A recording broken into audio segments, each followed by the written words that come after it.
Good evening. Welcome to Buzzwords and Music. Tonight I am here with Trammell Starks. Trammell is a fantastic musician, producer, engineer, and you'll find out he's a little bit of a pioneer right now, too. So we'll get to that part. But Trammell has played for and toured with people, Jennifer Holliday, Peebo Bryson. You were keyboard player for Peebo. Um, Patti LaBelle. You did some work with Patti. You've done a million and one things. You worked for a record label. Um, you have your own studio now. As we were talking earlier, we've kind of had a satellite relationship. And first of all, let me welcome you to the podcast Yeah, here. thank you. Thanks for having me. This is fun. Yeah, yeah, looking forward because we don't get to see each other very much. Right. That's right. We circle the same sun, but but at different RPMs. People don't realize how spread out Atlanta actually is, and even though they're called different areas, it's Atlanta. So we don't get a chance to do this very often, and hopefully this will change that situation somewhat. I hope so. Absolutely. Yeah. So well, let's start with because both of our careers have paralleled each other so much. Um, let's just start there. I know you came up playing in clubs and things like that, like most musicians, correct? Absolutely. Yeah. Absolutely. From about age 15, I guess, I was in my first rock band. So yeah, it goes way back. Oh wow. So you started a little earlier than I did. Oh man. Yeah, I wasn't even playing piano until college, so Wow. um, big difference there. So, how did you? We've all done the band thing, and Yep. and that's all fine, and that's how you kind of build your chops and you build your knowledge about how to do things. Um, but was Peebo the first major artist you went out with?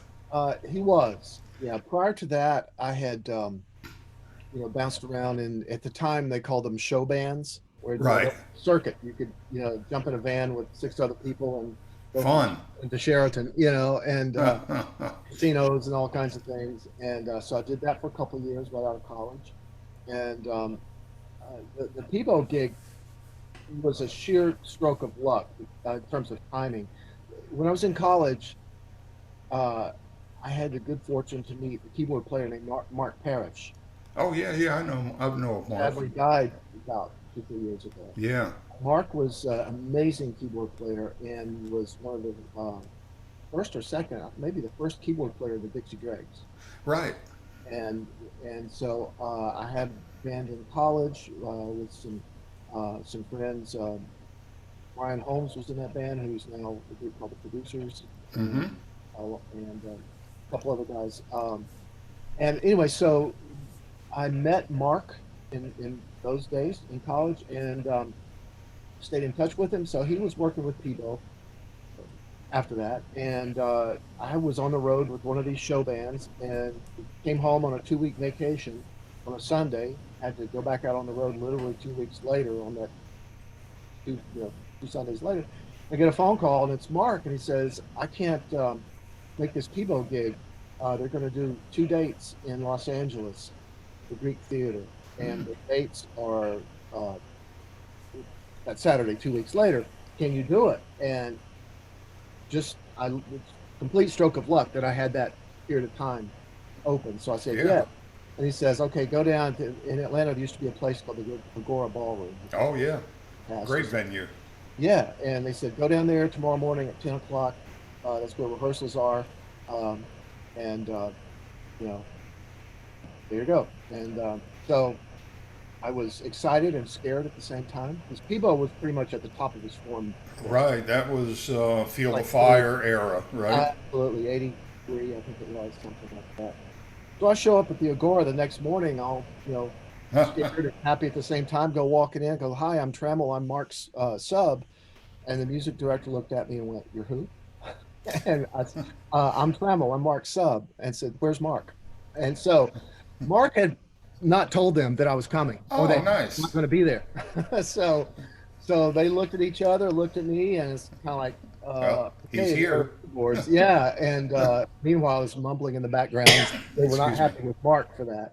So I had a little bit of an auspicious start, but no charts, nothing. Just go up and I knew none of the music, and Oh, so wow. it was a nightmare. From that, then at night they hand me a cassette tape, go learn these songs, and if you remember the days of learning material off a cassette, so like trying to play it, fast, rewind it, fast, try to Yep. find it, and man, I was a nervous wreck that whole week, but Oh, I somehow can managed to imagine. get through it. How And much material did you have to learn? it was, I guess, probably an hour and a half, Oh, yeah, that's a lot. and and so managed to get through it. Uh, and I guess to my good fortune, they didn't have many other options at that point. Yeah. So we got through it, and turns out that that concert, it was a concert at the Greek Theater. Peebo had just done an album and recorded a song called "Tonight I Celebrate My Love." Oh, yeah. Huge. Yeah, and so we flew to LA that next week, and I was again just starstruck because we were staying in these fancy, nice, much nicer hotels than I was used to. Right. No band. It wasn't a Sheraton. It wasn't a Sheraton, no, and nothing wrong with Sheraton, but this No, was a whole no, other thing. no. And I Sheraton, we love LA, you. yeah, that's right. We love Sheraton. Yeah, sponsor of the. Yeah. So anyway, so we went to rehearsal, and so I don't mean to get too long-winded about this, but what they did was we rehearsed at a place called SIR, and Hmm. and Roberta Flack came in with her band, and so the way the concert was structured was the first half was Peebo, and then the second half Roberta came out with her band, and a great band, keyboard player named Barry Miles was her music director, Oh, yeah, yeah. and I I used to think have a couple of his albums. yeah, yeah, awesome player, um, and another keyboard player named Zane Mark who wrote the play "Bring on the Noise, Bring on the Funk" with Save Hmm. Young Carver. So really amazing musicians. And then the last third of the show, they put the two bands together. Then they came out and did a number of songs together. Oh, very nice. So that was cool. But the last part of the story was Roberta was very um, beloved in the jazz community. Hmm. So backstage at the show, that first night, I think there might have been two nights. Um, George Benson was there. McCoy Tyner's band. McCoy wasn't there, but his sax player and drummer was there. Right. Russ was there, and Miles Davis was backstage. Oh. So I walk out on stage. Huh. I'm in like stage left, the very back, because it's 15 people on stage, Sure. and I look to my right, and there's Peebo and Roberta Flack, which was for me at the time terrifying enough. Look straight out. There's 5,000 people at the Greek Theater. Look to my left, and Miles Davis was about 10 feet the whole night. So I No was determined, intimidation there. nothing at all. So I was determined after the show to at least say hello to Miles Davis. I mean, he's got a reputation for not being the The most friendliest. Yeah. yeah. I thought, what the hell? I tell my grandkids one day that Miles Davis told me to, say Get hi. lost. Yeah. So, but I spoke to him for a minute, and he was getting into synthesizers then, and I never will forget. It was a short conversation because I wasn't going to push my luck, but he was playing Oberheim OB8, Oh, yeah, yeah. and I had Great two keyboard. Prophet fives at the time. I just never will forget. He said, "What can you do with two Prophet fives? You can't do with one Oberheim." Of course, I'm not I going to. got a few of them over there. Yeah, you do. Stack of them. Yeah, I love your array of gear there. Um, so that was my little Peebo story. There was probably cross paths with more notables than That, at any one time in my life. But and that was right around the time, again, how we parallel when I started working with Curtis Mayfield. yeah, absolutely. And it was the same kind of thing. I would, you would do a gig, and I won't get into the whole story, but like we did one gig and we finish up, and I'm sitting backstage, and Curtis is being interviewed, and the rest of the band is who knows where. Yeah. Back and walks Paul McCartney, Wow. and I'm Wow. like, "What do you say to Paul McCartney that Yeah. Paul McCartney hasn't heard?" Need a keyboard player? That'd be Well, he saw that Curtis was being interviewed, so he sees me sitting down, so he starts heading my way, and I'm like, oh my God, he's coming over here. What do I say? Because this is like meeting Mozart. Yeah, absolutely. And as he got just a few feet away from me, I was like, you look really familiar. And he stuck out his hand. He goes, Paul McCartney. And I went, no, that's not it. And, and that broke the ice. Yeah, And, and I refrained from asking anything Beatley or anything yeah, like that. yeah. That's So, cool. but yes, when you work with those type of artists, you get exposed to so many other artists. Yeah. Is this how you came to work with Jennifer Holliday? Well, as a matter of fact, it was because she ended up being the opening act for one of Peebo's tours, and I loved her. You know, she had just finished this her first band. Well, the band that was the opening act for Peebo was her first group after Dreamgirls. So Right. she was like 22 years old at the time, Mm. and never had a band. She grew up singing in church and then went straight to Broadway at 19. So and I got to know her then, loved her. She was just amazing, and uh, she came to Atlanta to play the Fox Theater, and I went to see her and went backstage afterwards. And she told me, said, "I'm thinking about uh, putting together a new band. Would you like to come and work?" And I'd like, "Yes, please." But yeah, it was Gee, through. I don't know. Yeah, let me think about it. I'm yes, but to answer your question, I met her as a result of working for Peebo. And you guys had a fairly long relationship. Yeah, I mean, up until just recently, I worked with her through the '80s for 5 years on and I mean, not Right. but Yeah. tour, take a break, tour, whatever, but over the course of 5 years, and and then when I started working at record labels around 1990, in the mid around 95 or 96, I was able to get her signed to the label to do Oh, nice. records. Now you worked for Intersound, Intersound, yeah. and you started around 1990. Yep. I worked for Ichiban, Yeah, that's right. started in '89. Yeah, cool. Full time in '89. I did some work as early as '87, I think, but we moved into the studio. Everything was really set. So again, Absolutely. we Similar. parallel there. And you were in charge. You were A&R at that point, were you Yeah, not? yeah. I was quote a staff producer. They called it. That's I evolved into A&R. that was my title. Yeah, yeah. Which I don't know that even exists anymore. It I may. don't think so.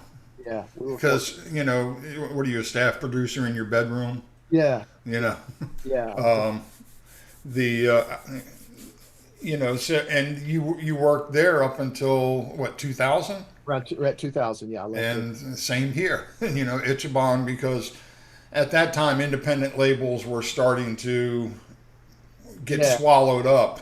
yeah, and I don't know what was Intersound's final story? Or do you know, or do you want to even yeah, talk about it? yeah. Well, the owner. First of all, I have to say that was probably the best education I ever had because Same here. kind of get thrown in the deep end. We're going to do an orchestral record. You're going to produce it. Oh, okay. I guess I'm an orchestral producer now. So you just kind of make it up as you go. Now But you did a lot of orchestral stuff too, right? yeah, about 25. Did you even went to Abbey Road? I did. Yeah, yeah. That was a wonderful experience. I went there in I think '87 or so. Oh wow, cool. I didn't do a record there. Uh-huh. We just had a day off in London, Yeah, and I was like, I'm just going to catch the tube St. John's Woods, yeah, and it's right around the corner. yeah, So I just I was with the drummer and the bass player, yeah, and we're taking pictures and this and that, and I'm like, let's go in. And they're yeah, like, man, you can't go in there. I was like, why not? yeah. Walked in.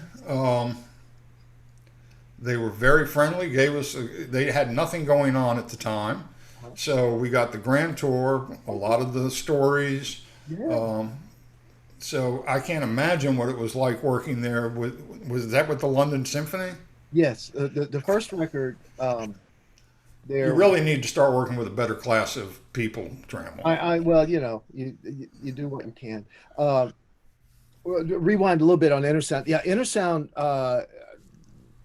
The owner, it was privately held company, and I'll get to the LSO thing, but he his intention, obviously, for long term was to build the company up and sell it, and he sold it to a group of people in Chicago that I won't name that uh,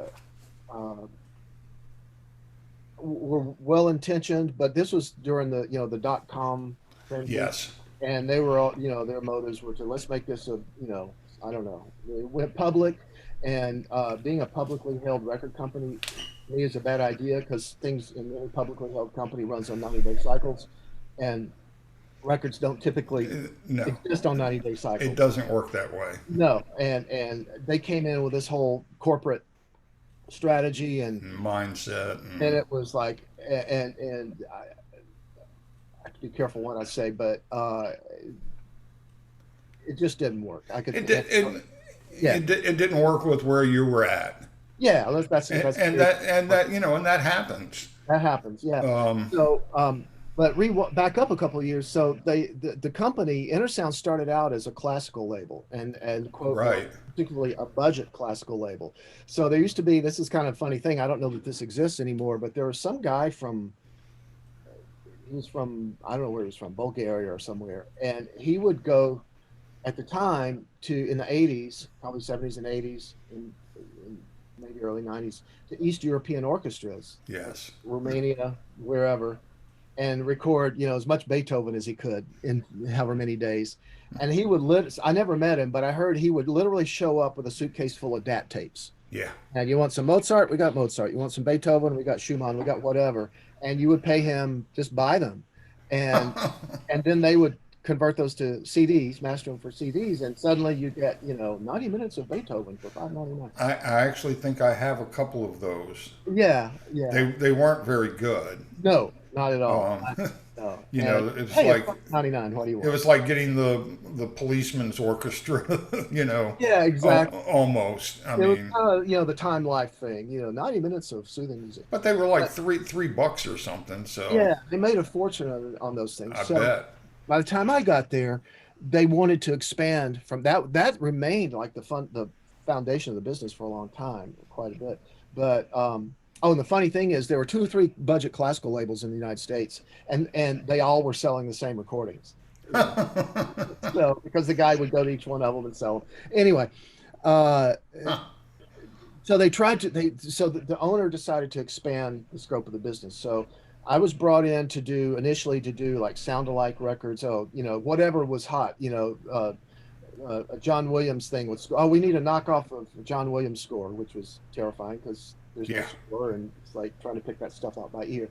But again, a good school or whatever. So I did quite a lot of that. But then we were able to, and then he brought in, I think they started a rock department, and they started a gospel department, and a contemporary Christian department, and maybe some jazz. So it spread, and his whole idea was just to blow it up, fatten the calf. Right. And Put out what you can. yeah, and so anyway, as it evolved, they signed the band back to Abbey Road. They signed Kansas, Hmm. and they said, Trammell, we want you to work with Kansas. I'm like, great. I love Kansas. As the teenager, they were gods to, Kansas and Yes, Right. Lincoln Palmer, excuse me, all that. And so we decided to make an orchestral record. And by that time, I'd done quite a few. And they said, well, these guys to get this orchestral project together. And initially, we were going to record with the Atlanta Symphony. But at the time, so called up the Atlanta Symphony, want to make a Kansas record. They went, great, we'll give you 2 rehearsals and 2 recording sessions. It'll be $147,000. I'm like, Oh. okay, that's nice. And so You'll do that for me? yeah, absolutely. And so I don't know how it came, but I thought, well, can't be any more than that to go to London. So I ended up calling them up, and it was expensive still, but way less than that to go to London. So Nice. the first Abbey Road, so we booked Abbey Road, flew to London, had the LSO, and that was again, an exhilarating experience just to be in that room.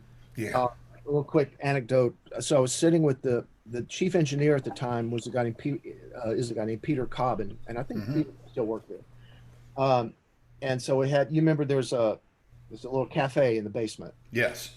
And so we were having lunch in that cafe, and Peter's from Australia, and I rather stupidly said, "So what's it like as an engineer working at Abbey Road? Like, what do you think it's like?" And so, but he said, "Abbey Road." He said, "This is the mecca for recording." I'm like, "Yeah, sure." He said, "You know that room we're working in today?" I said, "Yeah." He said, "That's where stereo was invented." And I'm like, "Okay, that puts another spin on, Wow. when you think, because yeah, it opened for anybody listening that doesn't know this history.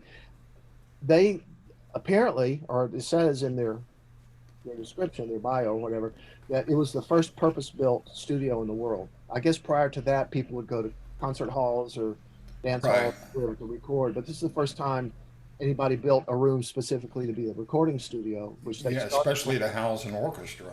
Right, 1928. The first recording was Sir Edward Elgar, with the London Symphony in 1931 in Studio One, uh, Yeah. and it's pretty much as it was then, and so that was quite a wonderful experience just to be there. And subsequently ended up doing four more records there on other projects down the road. Nice. So yeah, you've had quite the career, you Well, know. it sounds better than the you know I Well, drive a 2013 Ford Fusion, Buzz, and those things don't grow on trees. So.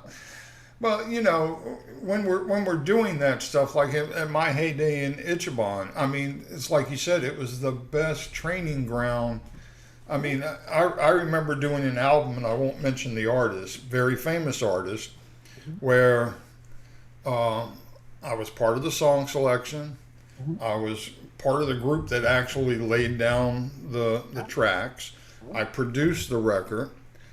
I went to the warehouse and packaged the record Yeah. and sent it out. And 2 years later, I went back to the warehouse to throw the record out. Uh, so All aspects of it from that perspective. that's it. I mean, I have never that's the only record that's happened to, but I've never seen an album that went from Yeah. um, sitting down discussing it with the record label Right. to throwing it in the trash. That's full circle. Yeah, but you learn all those little steps along the way, Right. because Intersound was independent, so you had to be versed in a lot of different areas. Even though you had departments for things, everyone still worked together. Yeah. Yeah. Yeah. And My office was right down the hall from the mastering studio, which was across the hall from the attorney's office, which was I mean, all right oh, there. you had in-house attorneys. Well, we had one. Yeah. Little guy with a cigar, and then Oh, yeah, totally. Yeah, to do this. Well, let me tell you what we're going to do here. Yeah, it was yeah. definitely that. Yeah, the kind of, yeah. Wow, I'm good. So after Intersound, you decided, Well, I hey, left it sound because the company that bought it, they changed the name, and I won't say the name, but uh, I, I was dismayed at the new leadership. I right, don't think, as someone used to say, I don't think they knew which end of the stick to hold.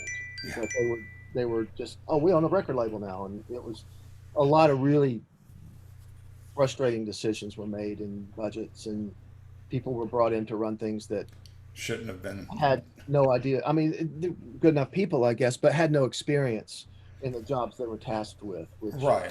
made it. And we see that a lot in the music business, Oh yeah, especially after 2000. You have so many labels run by lawyers and number crunchers, yes, yeah, and you don't have enough music people. They may be well intentioned, they may be yeah, very good, but they're only good at what they were trained to do, right, and music was not one of them. exactly. Yeah, they were good at spreadsheets. Suddenly we had P&Ls Yeah, and org charts and all this stuff that we never had. Because prior to that, I used to say I would go to lunch with the owner like twice a year, and I'd go to lunch once and come back and have 6 months worth of work to do. right. But at any rate, yeah, that was kind of an odd scenario. So I It's like, started. can you guys make me a better track sheet? Yeah, exactly.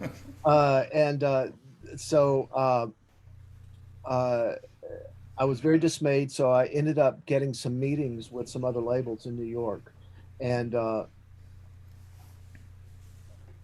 came very, very close to starting a new label for RCA. But the typical, record company story.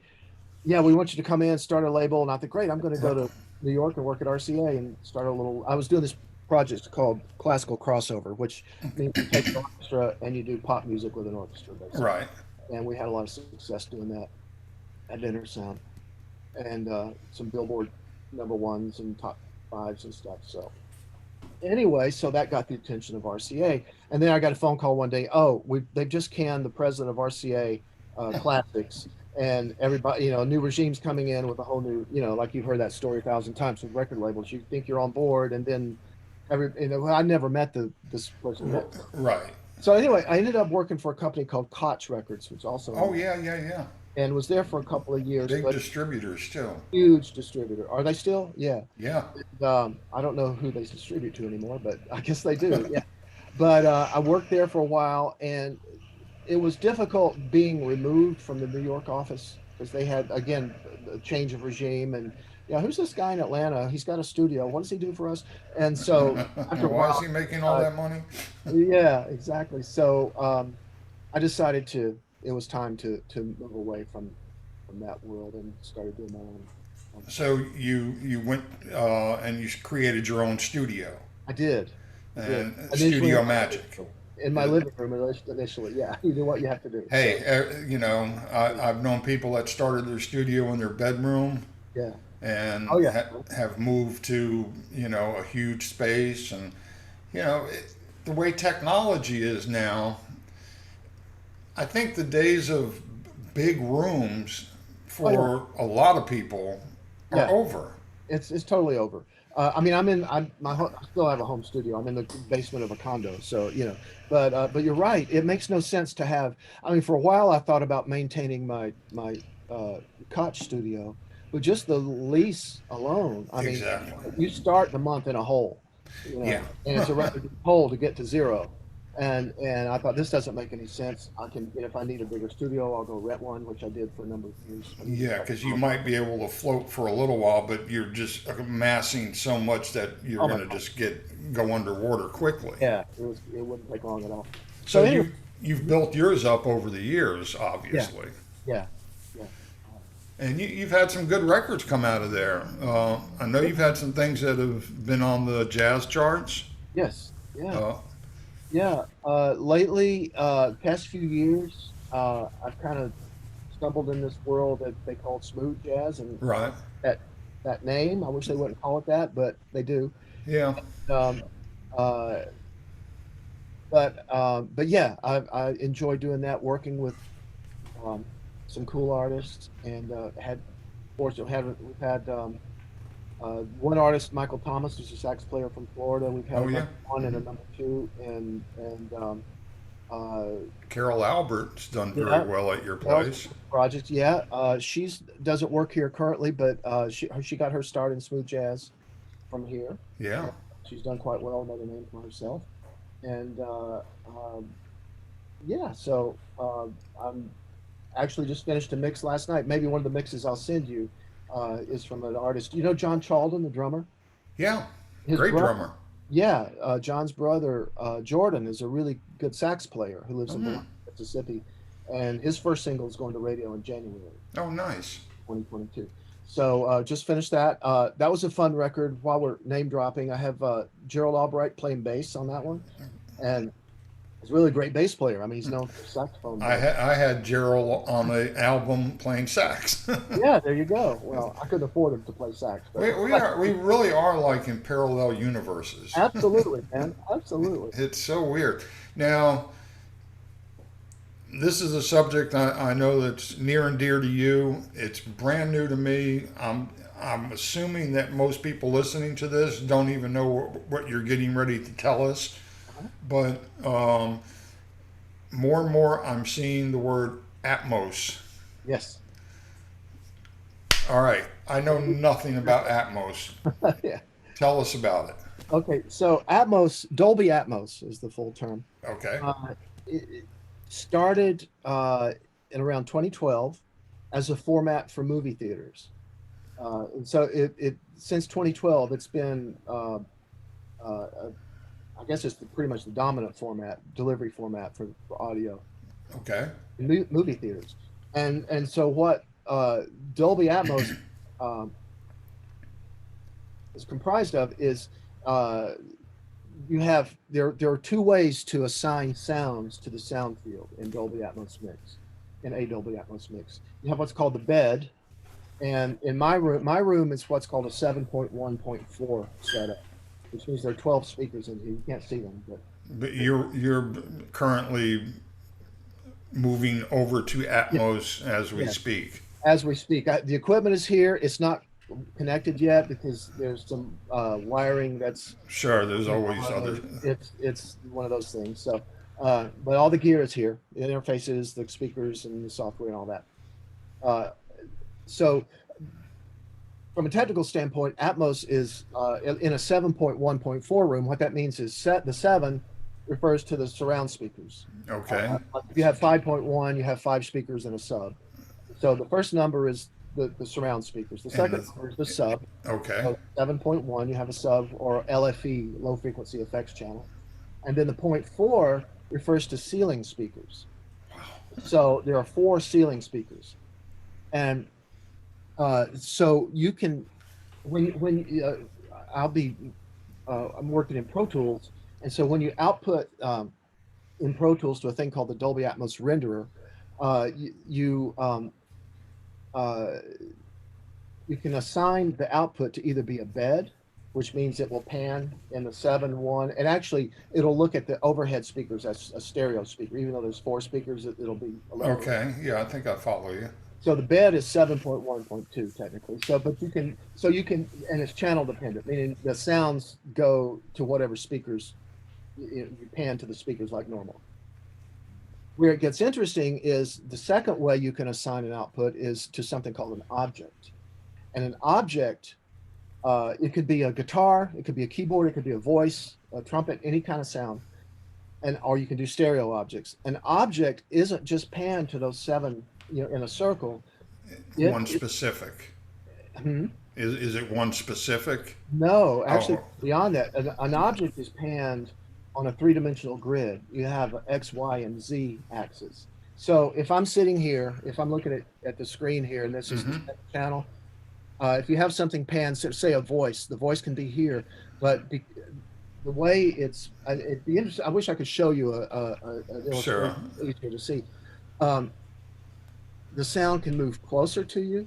It can move to the side. It can move up. It can move down. It can move behind you. It can Because go that's all on an axis. Yeah, it's on a three-dimensional grid. Like, so you have uh, front to back, left, right, up, down.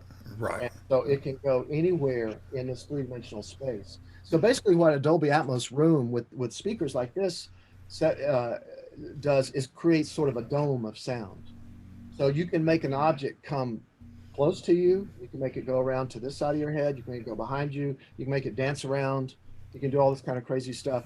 And that's the amazing, that's where the fascinating stuff. Now, what you don't necessarily want to do is have stuff bounce off All the wall. right. It can be gimmicky, and that's a lot of the early days.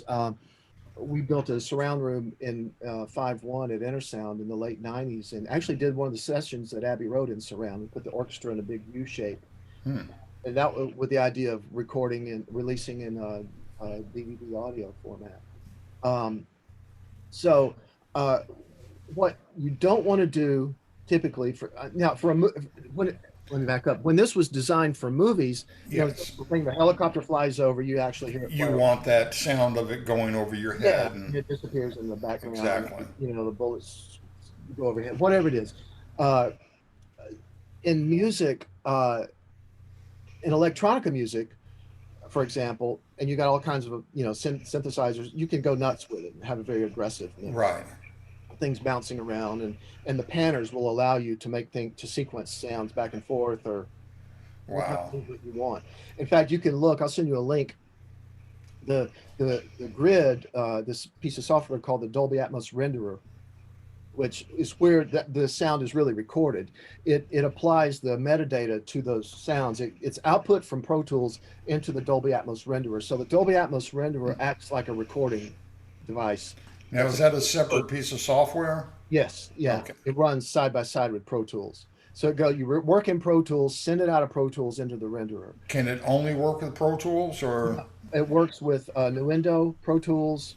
I think it might work with Ableton, and coming soon, studio near you, Logic is going to be Oh, okay. having native.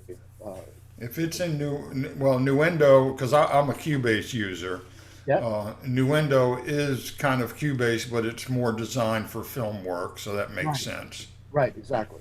Um, so uh, there's so there's a couple of things that in the early days of stereo. So let me back up. So the cool thing about Dolby Atmos, so people are probably going, well, who has 14 speakers in their living room? Right, because my next question is going to be, what is this? This is great if I'm sitting in your studio Yeah. and So I'm listening and I'm like, wow, that's great term. But what now do I'm going home to listen to my mix. Right. So they've thought of that, and Okay. that's kind of the beauty of Atmos versus 5.1 surround. So back in the days of 5.1, the home theater, theater in a box, you get a receiver and 5 speakers and a sub and all, Yeah.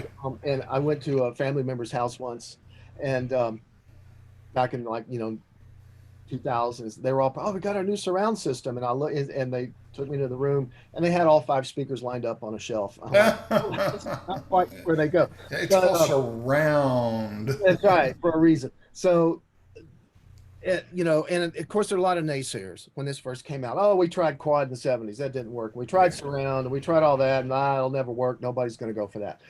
And if you were dependent upon the rig, yes, that would be true. There would be a handful of, wealthy doctors with, Sure. audiophile systems in their basement that have it, and not many people else. Um, what they've done, what the cool thing and the very different thing about Atmos is that it's scalable. It's scalable up. So, like, if we do a mix in this room that's in a 714 Hmm. format, and you go into, some big movie theaters could have 50 speakers in it.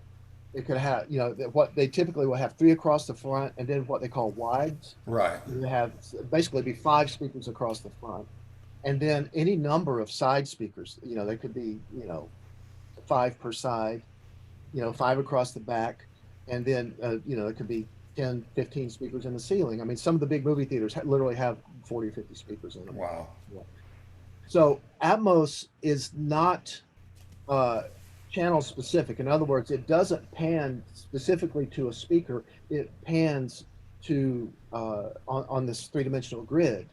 So we can do a mix in a room with 4 ceiling speakers, go into a big theater that has 20 ceiling speakers, and it'll still place the renderer, or the playback system has an algorithm that can decipher, okay, here's our Atmos mix, here's how many outputs we have, and it knows where to put it on that 3-dimensional space. Now, what about the kid that listens to music as most people do now through earbuds? Exactly. My next point. So it's scalable up, and that's cool, and that's fine if you're going to a movie theater. The cooler thing about it, and the thing why it's convinced me it's worth the investment. Investment, yeah. It's been a bit of an investment to outfit, is it's scalable down to headphones. And the way they do that is there's a concept called binaural rendering. And so what binaural rendering means, or the concept of, you've seen the Neumann has a binaural microphone. Hmm. The head looks like a mannequin head with ears. The microphones are in the ears. The way binaural rendering works is, or the concept of binaural sound anyway, is when we put on headphones, you hear something out of this ear and out of this ear. And Exactly. it's left. It sounds great, but it's left and right. Yeah. In the real world, if you do this sound is coming from here, where I snap my finger, hits this ear first. It goes, some level of the sound travels through your head and through the, hopefully, gray matter, or around. And so this ear still picks up a little bit of the sound. It's heavily attenuated, but it's not just this ear. Right. And that way, when you move your finger across and do this, you can tell where the sound is coming from because Oh, it's triangulated between your ears. And okay. and so a binaural microphone like that Neumann microphone is there to the density of the head is to replicate the way we hear things in the real world with our ears. Um, so Dolby has developed the technology that's called binaural rendering, and they they when you make an Atmos file, you can assign three levels, let's see, four levels of binaural uh, control to the Mm-hmm. sound to each of those objects I told you about. Let's say you've got a guitar solo and it's playing Right. here over your head. Excuse me. Um, you can have it off, which means won't create any binaural processing at all. You can have it near, which makes it sound closer to your head. You can have mid, which pushes the sound out a little further in terms of being triangulated to your head, or far. And so basically, all that to say, it recreates that three-dimensional sound effect in headphones, and it's amazingly effective. It's not as effective as being in a room with 12 speakers in it, but you can literally hear stuff over your head in headphones. Now, do you need, will this change how you record things? In other words, the gear that you use to record. Uh, it can, but not necessarily, because Okay, because I know like when digital really started coming about, people were still recording as if it was totally analog, yeah, and things didn't always sound, they didn't transfer as well. right, it was I, too hot or whatever. yeah, yeah, and I think we've gotten beyond that now. Yeah, So yeah, that's why I was wondering. There's aside from spending, your life savings on getting all these speakers and right. the everything you need in your studio, you don't need to start changing No, other aspects of your gear no, to accommodate this. no. The only thing you need in this, you need to have an interface that can deal with a volume control for 12 speakers. Right. And of course you have to buy 12 speakers, and ideally they should be matched.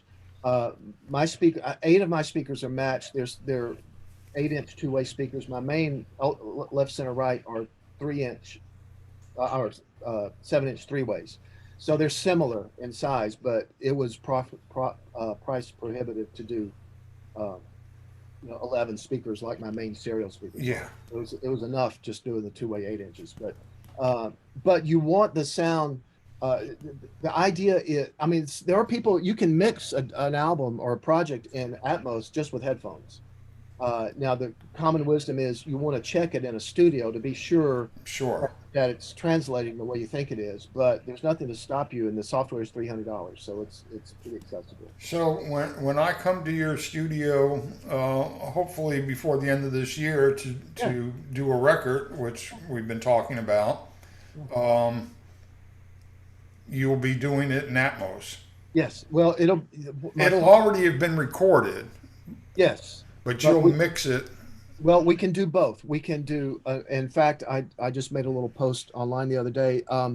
The plan is to do a stereo mix that's just for stereo applications. Normal. For radio or Every whatever. day. Yeah. Yeah, and then also an Atmos mix. So they're two separate processes. Yeah. Atmos will down mix. They call it. It's called down mix or up mix. Down mix goes from the full surround is 2. Right. Up mix goes up to 50 speakers. Now, is there any place that myself or anybody listening that this is all brand new to can go and hear an actual Atmos mix? Well, you can listen on headphones at Apple Music because in June, and this is one of the things that I think put Atmos over the line. For the last 2 years, Amazon HD and Tidal, the Mm-hmm. high resolution streaming service, they've been streaming in Atmos for a while.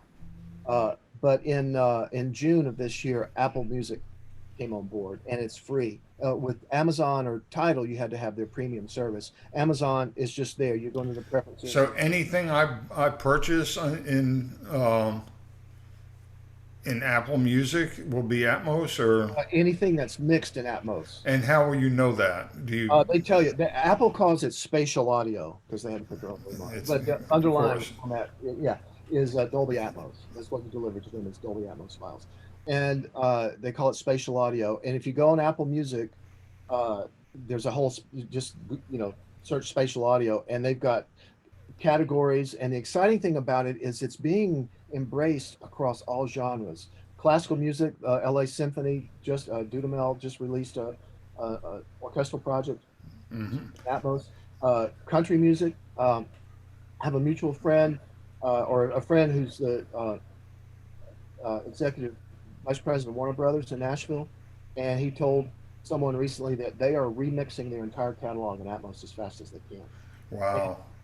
hip hop and urban music, rock, pop. Elton John's entire catalog is being remixed. I'm willing to bet now because I guess by the end of this year, the last of the Beatle albums will have been remixed. Yes. I Now to get you to buy them all over again. Oh yeah, the labels They'll are they're how they are. Yeah, that's like when the CDs came out. Yeah, we got this record of dogs barking. Great, put it on CD. yeah. But there's that, and I will say there are probably some naysayers. Oh yeah, I heard an Atmos mix and it sounded awful. Uh, when Apple first rolled it out, within the first week, there were all these negative comments. Oh, I don't like this. The vocals are are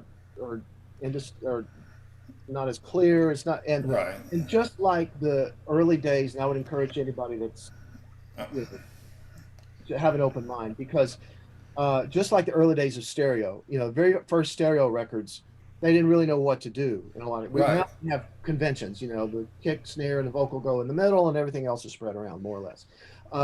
In the early stereo, you'd have the drums on the left and the vocals Right. on the right, And and and even when they first started remixing for CD or remastering for CDs, yeah. I remember, and this was probably like right when CDs came out. I bought the "Are You Experienced" CD, Jimi Hendrix. Okay, Sounded awful. yeah, I yeah, was like, what? yeah, yeah, You know, because like you said, everybody was just rushing to jump on board with right, the new thing. And it, like anything, it takes time and it takes yeah. people who can actually um, understand the technology and use it correctly, and not just let's just get this out there because this is what everybody wants. Yeah, and I think you have to be resistant to the urge of just because you make a guitar solo fly around your head doesn't mean you should do that. I encourage that no one ever put a guitar solo swirling around a head. Exactly, yeah, exactly. But the cool thing to do, there are a couple of people that are kind of are evolving as the sort of the leaders in mixing. One guy's a guy named Greg Penny, and if you read any articles or online, one of the most stunning Atmos mixes is Rocket Man by Elton John. Really? Apparently, it's like a religious experience to hear that in an Atmos room. Greg Penny mixed it, and it was. I saw an interview with him on a podcast with uh, Sheps. I want to say Michael Sheps. Is it Michael? No. Anyway, name escapes me now. COVID brain. But anyway, Andrew Sheps. Sorry, Andrew Sheps, famous engineer. Oh, okay, yeah. It has a podcast interview. And Greg Penny is a great producer. Worked with Elton for a long time. And it was the first Atmos he did. He did it actually a few years ago because Dolby reached out to him. And to this day, it's supposedly one of the most stunning, great example of a properly utilized of what to do with Atmos. There are some elements that will bloom and you have these big moments, but again, you don't have guitars. You think ultimately this will enhance the streaming aspect of music? Yeah, I think so. Because and sort of so the the rule of thumb is depending on the music, but anyway, if it's if it's organic music, like if it's a band, the idea is you can just make it what I used to call in the surround days hyper stereo. You can Right. create a three-dimensional reverb. So like you're in a space, you're in the room, or you're in So you don't have to have things jumping around just because you can, but you can have this very, to borrow the phrase that we all try not to use, immersive experience. It's Uh, the new word now. yeah, it's the new, yeah. Better Excuse me. experience. Anyway, now electronica, if you're making a Dead Mouse record, go Oh nuts. man, go for it. Yeah, and you can be very aggressive with it. But if you're doing a remixing a James Taylor record, just make it like you're at a James Taylor concert. Yeah, What? I can see clubs Yes. incorporating that system, because if Yep. you're on the dance floor and Oh you're yeah, stuff everywhere. and stuff's bouncing all over the place, and that would be pretty exciting, I think. Well, another area that they're working on that will be coming online soon, initially in high-end cars. I don't think they're going to have it for 2013 Fords, unfortunately, but I think Lucid, the new electric car, and Mercedes, they're talking about Atmos systems for cars. And when you think about it, that's the perfect layout. That's probably where most music is listened to. Yeah, yeah. So it's a coming thing for initially it'll be in the expensive cars, but so I feel like it's being embraced enough and across the board that it's going to stick this time, whereas 5.1 didn't stick so much. Right. Uh, I think the first time I heard about Atmos and was Joseph Patrick Moore Yep. kind of mentioned it to me in passing. Yeah. And then when I talked to you, you were the second person, and I was just like, oh, this must be something. Yeah. And I'm not a very technological person, so it takes me a while to understand a new technology. Mhm. I've got the playing part in how to interact with my program and things like that. Yeah. But until recently, I've never been an engineer. And now I'm finding that, like if I do a movie, I got to mix it. Yeah. Right. And then so I worked with some fantastic engineers, but I always let them do what they do. Sure. And then I would come in and go, okay, now, let's get the emotional aspect of this together. But Right. they would do all the groundwork. Impression. So, now I'm still trying to learn how to make a good stereo mix. Yeah, you know, well, so what, after you know how to get there, and I mean, you have a sound in your head, and without that, the equipment can drive you rather than you drive the equipment. yeah, I agree with you there. I think, I've heard enough music where I know what should and shouldn't sound good. Yeah, And but it's I didn't sign up for it. yeah, But nowadays you have to know how, you should know how to program, yeah, which both you and I learned very early on. Somewhere in the 80s, I guess. I think I got my first DAW was back when Cubase was on an Atari 1040 ST. oh wow, yeah, So and it wasn't digital at that point. It was just it was only MIDI. yeah, And so we've come up through that technological breakthrough, yeah, and then then learning how to put things together. Because as a producer, you know, when people ask me, what really is a producer, mhm. I always say it's kind of like the director of a movie. Yeah. I've used the same exact. You know, you're responsible for just about everything that gets done. Yes. And sadly, if a record blows up, the artist is a genius. If the record tanks, the producer sucked. Yeah, exactly. Exactly. So there's not a lot of glory in it for the average producer. Until you've had several big records under your belt, and then people, Yeah. Well, it's a term that I think, gets abused a lot, or misused maybe without that, because you understand. Another way I like to, I've used that same phrase. You're the director of a movie. You have, and another way to look at it, without sounding terribly new age, is you're the keeper of the vision, and that assumes there is a vision, Right. and whatever it takes to get to that. And Exactly. The artist should have their vision, yeah, and your job is to have them realize that.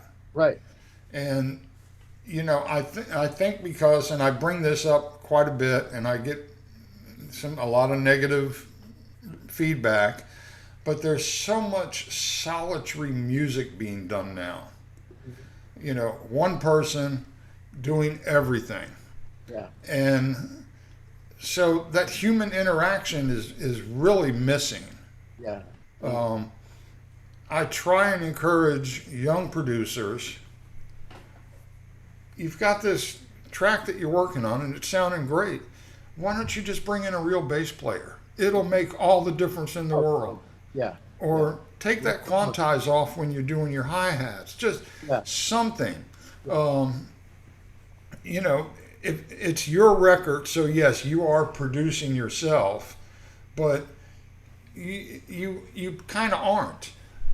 yeah, You're bringing it to, like, a lot of things I've heard that are produced sound like great demos. yeah, It's exactly. like, oh man, if I could get my hands on that, that would be very cool. Yeah, exactly. Yeah, And so I think we're getting to a point where a lot of people are forgetting what the role of an actual producer is. sure. And You're absolutely right. And I guess that's when I talk about an education, working in a record company for all those years. I made a lot of really crappy sounding records, all along the way, trying to figure it out. And yep, I'm the first to say that. And so I had the luxury of messing up, you yeah. know. So, I literally thought that record that I told you about that I ended up throwing in the trash, I literally thought when I turned that record in that it was so bad, I just thought I'd be fired. The only thing, I keep saying, the only thing that saved me was the artist was worse than the record, than my production. well, there's that. And then on the next record I did, I redeemed myself and had a hit record in UK. Oh, awesome. So Well, record label, you're judged by by sales. yeah, Sure. But no, you're absolutely right. I used to, in my experience as a producer, it it changes based on the artist. I mean, yeah, there were some records that I was listed as the producer, and I was just a glorified babysitter. You need lunch? Sure, let me call in. What do you have? Get the checks cut, whatever it is, because the artist was self-contained. They knew what they want. right, Sometimes artists can't be produced. They won't listen. They know. I mean, to their detriment. Sometimes I think there's a couple of particular, right. but they're going to do what they're going to do, come hell or high water. So at that point, okay, well, need anything? All right. Uh, and that's one end of the scale. The other end of the scale, you find yourself being more the artist than the artist, where you're doing the entire track, you're doing the arrangement, you're doing the mix, whatever, and they come in and, I have a lot of that going on now. yeah. And that's fine. I love that too. But it's, and then somewhere in the middle, I think in an ideal world, an artist has a vision and a voice, so to speak, whether that's singer, Sure.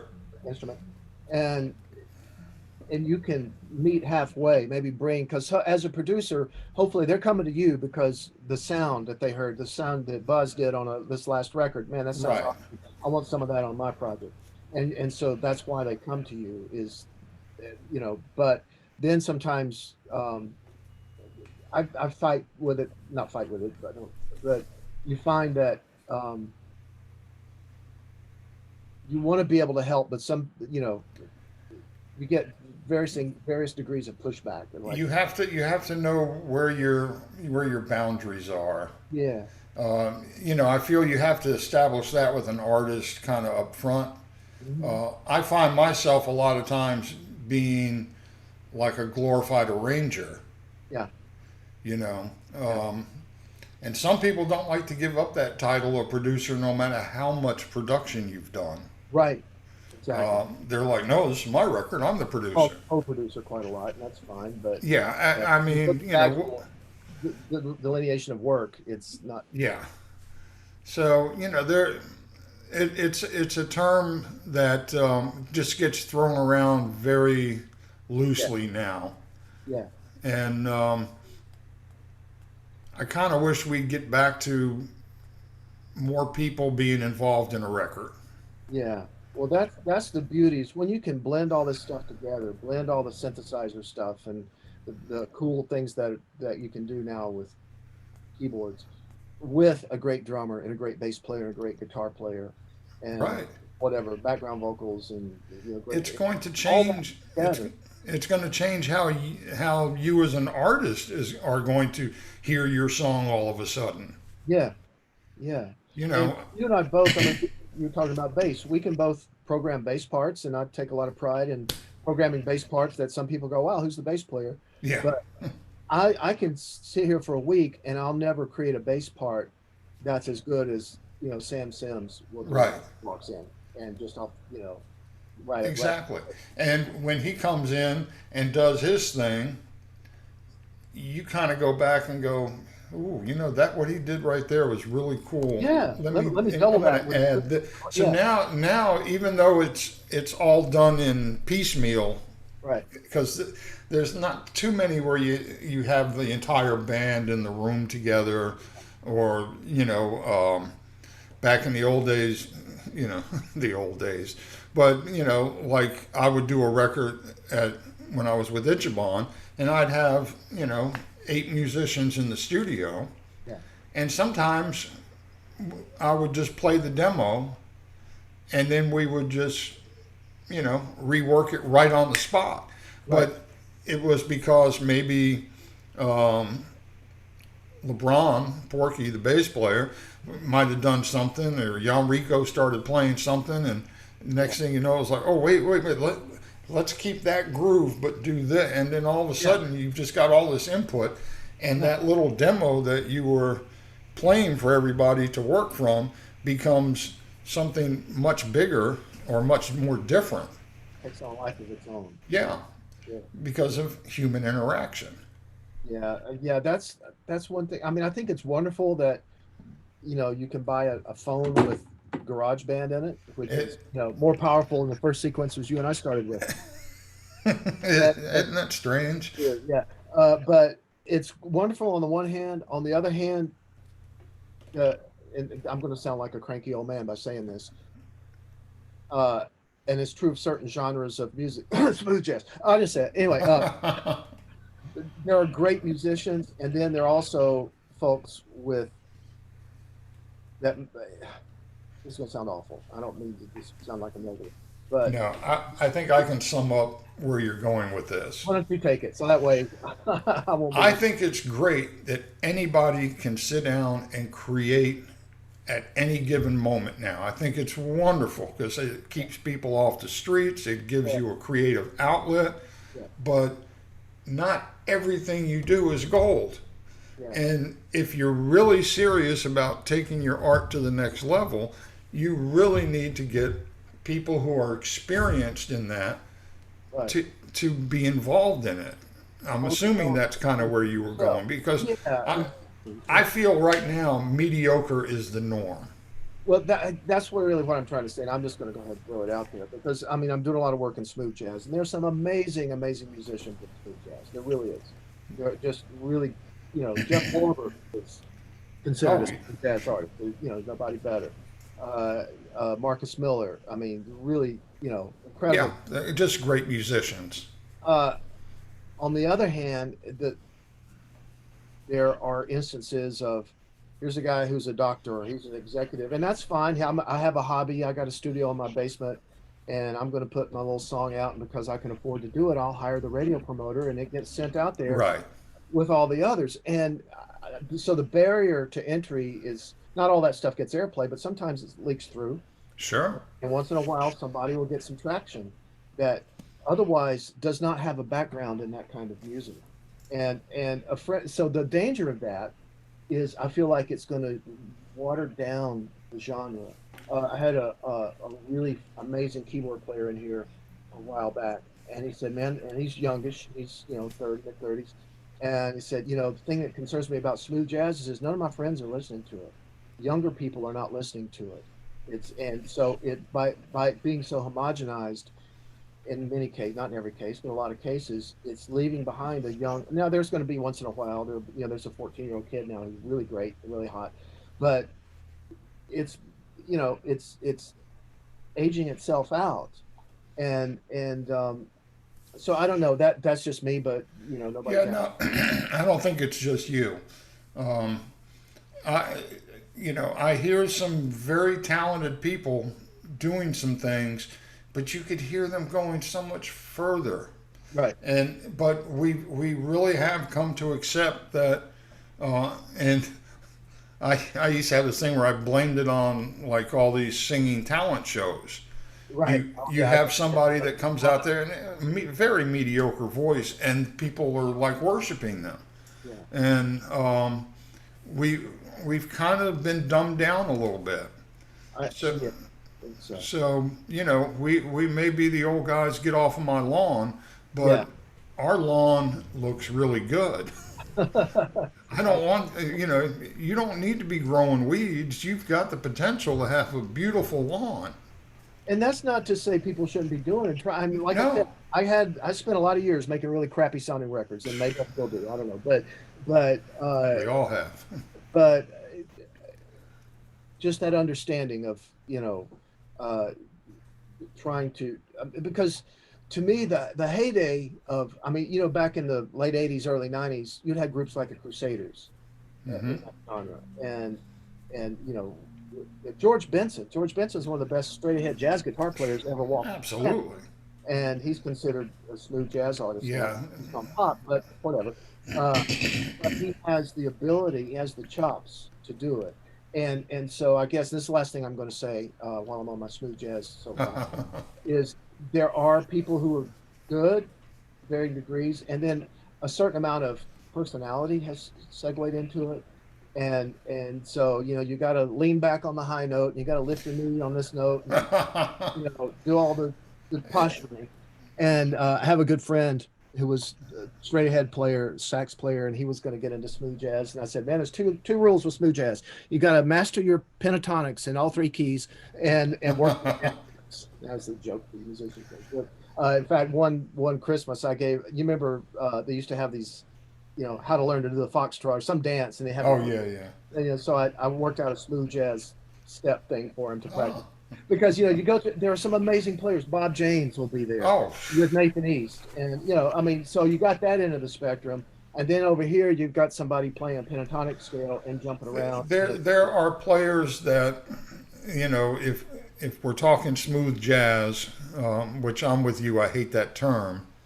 But there are players, where you have the Jeff Lorbers and the Bob James and people that they have depth to what they can do.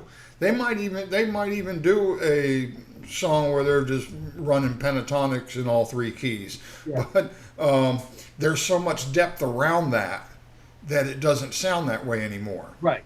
Yeah, exactly. And Yeah, and that's where you know I always tell people never stop learning your craft. right. If you can do this, all this stuff on your keyboards, great. Now why don't you learn how to actually, instead of playing a full chord for a string pad, why don't you play each of those notes separately Right. and Well, and that minute, yeah. String players don't play block chords. right. So Yeah, and there but so when yeah, I'm teaching, I bring up a lot of those things, and I've seen some very big improvements in some of my students in their work because of that. They're just like, I would have never thought to do that. yeah, It's like, even if you're going to play a chord on a synth, I don't use the same pad for the whole chord. yeah, yeah. Maybe each note of that chord will be a different synth, Right, right. and they're it's just Yeah, like exactly, exactly. their head gets blown off. One last question for you. That's it.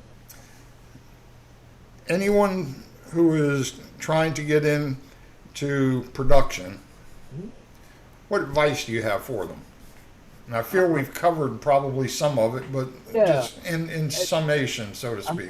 First of all, let me rewind one thing so I don't leave on a bad note. I love the smooth jazz genre, even though I don't love the title. I love the music, and so I'm not disparaging artists, Sure, or any of that. I'm just, there's good and bad in every genre. yeah, it's a out of a love for the music um and knowing what, so there's that. And having said that, I've got 4 songs going to radio in January in smooth jazz. So, I love you guys. But anyway, No, uh, but uh, yeah, how to be a producer.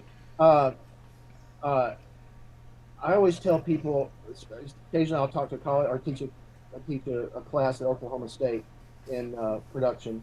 And hmm I like to say, take a lot of psychology classes, number one. Learn um, how to deal with people. Because, our good friend Rodney Mills used to say, sooner or later it's going to get emotional. yeah, so, yeah, so no, but people skills help.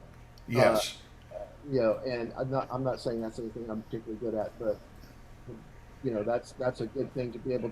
If you see, there's a balance. I was talking to a good friend recently who has, I think, very natural ability as a producer, and he can keep the energy level up. And we were talking, it's like, but if you see somebody, if somebody's struggling with a part, if the artist is struggling, they can't quite get it, or they can't sing in tune, or they're whatever. There's a balance between communicating. How do you say that to them? You don't want to berate. You no, can't, never. but you have to be honest and encouraging. So Yes, that's a balancing act, it is. and to keep the energy, so because you don't want the session to go south. Uh, so that's part of that people skill thing, hmm and just keeping the vibe light and positive and being open. So that's number one, people skills. Master the technology. I think anymore, like you were talking about the gear.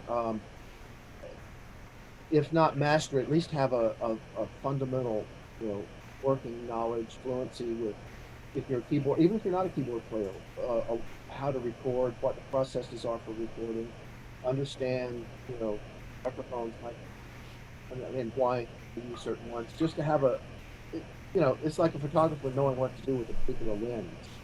Same Do you think knowing an instrument is um, uh, obviously it's beneficial if Yeah, you understand how to play, whether it's keyboard or guitar or whatever. yeah. But do you think that it's essential that you know how to play some sort of an Uh, instrument to some degree of proficiency? I think it's pretty essential. I mean, there are instances of people who, especially in the early days of productions in the 50s and 60s, there were people who were successful producers that didn't play, but they could hear things and, oh, let's put this over there and over there. But I think anymore, music is the process of creating music has become so uh, technical from an equipment standpoint that, yeah, I do, because you got to understand, like you were talking about, splitting the chord over 3 different patches. Right. Or, I mean, I went through a period, of worshiping anything David Foster did, and he had these mixes that were just enormous. Until you read his book. Huh? Until you read his book. Yeah, well, then there's that. Yeah, yeah. Then you find out, but his music, Yeah. I Yeah. thought was amazing. This Yes. I thought great. Or Quincy Jones. Oh, we had to build a console out of 150 channels to mix it all. I Yeah. mean, great. There's the answer. I'll put more stuff in here. And I started stacking stuff on and stacking and stacking and stacking it, just like it's not sounding like David Foster or Quincy Jones. What am I doing Uh-uh. wrong? And so understanding how to arrange as a mixer. Talking to somebody about this the other day. The easiest songs to mix are the ones that are uh, the best arrangement. Because Absolutely. you can't have 15 instruments between A440 and C below middle C. You have to, or that string patch we were talking about, spread it out like a real string player. And so understanding arranging is critical. I agree with you. Enough tenth on me. One of the things I used to do when I started actually having to produce, I'd go into the studio late at night after everybody had left, and I'd bring and I specifically remember bringing Quincy Jones, Prince, Yeah. all these different records in. And one of the things I would do was I would say, okay, I'm going to recreate this song in my room. Yeah. And, just on my gear. I'm not going to bring in live players, but Right, I'm right. going to recreate this to the best of my ability. And the knowledge that you learn by Yeah. picking out each one of those parts and go, God, oh, that's what that is. How did they, Right. you know? And then you start putting them together, and then you actually have a visual of what's happening Yeah. to go with the oral, and you're just like, God, how do they come up with that? Yeah. Yeah. You know? Exactly. Exactly. Yeah. You're right. That in my case, it was doing those knockoff records in the early days of Intersound. I did a couple of those for you Yeah, that's right. Yeah, under the name of Spectrum, I guess it was. absolutely. Spectrum sold a ton of products, and but at any rate, yeah, you absolutely did. Uh, but knowing, and so back to your question, does it help to be a musician? I think so. I mean, some of the best, like big band arrangers, I mean, it might be a trombone player or something, but they understand how it How? works. Yeah, And I think it's hard to understand how a production works if you haven't been a part of it. Maybe there are people who can, but I would certainly encourage anybody with a desire to produce. but what are you telling that kid that's sitting in a room going, well, I've got my Fruity Loop studio, Yeah. and I got Splice, and I drag this loop in here, and I Yeah. drag. I Yeah. mean, I have a student who's like 25. He's got 2 platinum records, and he never played a thing. Everything was just brought in from somewhere else. Button. Yeah. Yeah. I have an acquaintance, I won't name, a big electronica artist in Los Angeles, and he's that way. Does not he studied with a mutual friend of ours, uh, studies to this day with a mutual friend of ours, and wanted to learn keyboard and quote jazz and all of that. Right. But he here now, so there are cases where people, if you're an electronica, I guess so. If you're an EDM guy and you know how to manipulate the equipment loops and you're good at able to, Yeah. okay, fine, more power to you. That's But more about manipulating audio, correct, essentially. and I think that's a narrow path. Yeah. Generally, unless you start learning music, you can do that. But if now, for example, there's this guy Junkie XL, Tom Holkenberg, who's a really famous film composer now. Works with Hans Zimmer and did like Mad Hmm. Max, all the big action adventure things. Uh, he was Junkie XL for 2 decades as an electronica guy, Right. and I'm sure it was good. But now he can sit down and talk to you about string arranging because he's had to write arrangements for Yeah. real orchestra. So it's good if you have that experience, but expand on it because it will. As long as you're just going to be an EDM person, fine, more power to you, and do that. But the minute a string quartet shows up, you got What to are you gonna, yeah. What do you tell them? yeah, you got to understand what to do with it. Yeah. I agree with all of that, and I just think I just hope more and more people, if you're going to be serious about something, whether it's production or playing an instrument or whatever, don't stop learning. Yeah, ever. Yeah. Yeah. I mean, I hear records today that I'm just like, whoa, whoa, where did that, how did they do that? Yeah. You know? Oh, I'm Um, fascinated with. There's been a lot of time this year watching YouTube channels of people who are doing Euro rap uh, yeah. creation. And they're not playing. I don't know how they do it. The synthesizer just goes, and they Right. may or may not have any. But there's some fascinating stuff there that's Yeah. interesting for what it is. Well, it's like when Jermaine Dupri did Criss Cross at our studio. Mm. This was the first guy I ever saw come in and just grab samples and put them all together. And I mean, it really was kind of genius. He's like putting a puzzle together. Yeah. Um, but that was 30 years ago. Mm. Well, so I guess, I mean, you're right. you can make records. And Uh, there's a talent. There's a certain talent to totally, that. totally. The thing is, will you do that? Can you do that all your life without expanding beyond it? Right. I think it's great in that genre. But like you've done jazz and R&B and pop, Blues and yeah. everything. And so once you start getting out of one genre, you need to have a broader foundation in music. I did my first rock record a few years ago. Yeah. I've never done a guitar driven record before in my life. Uh-huh. I think the least amount of guitars on the track was maybe 8 or 9. Wow. Yeah. And I studied up on, all right, what do I want this record to sound like? Yeah. Who do I need to reference? And I not only reference production, but I reference different guitar players. Like I would read about Keith Richards, he was like, we really need to bring a third guitarist onto the gig to cover the 8 parts that we cut. Right. And then I start listening to some of those records, and I'm like, there are a lot of guitars there. Yeah. So I borrowed from that and the different producers of that particular genre. I'd like to think it still has me in there. Right. Yeah. It's your take on that. Right, but I don't think I have a particular style that somebody listens to that record. Like you can listen to an album and go, that's Quincy, Oh yeah. or Rick Rubin. Yeah. But I don't think I have that kind of an imprint, and I don't know if that's a good or a bad thing, but. Yeah. Well, you do, even if it's subconscious, I think. Yeah, I guess because you can only be you. Yeah.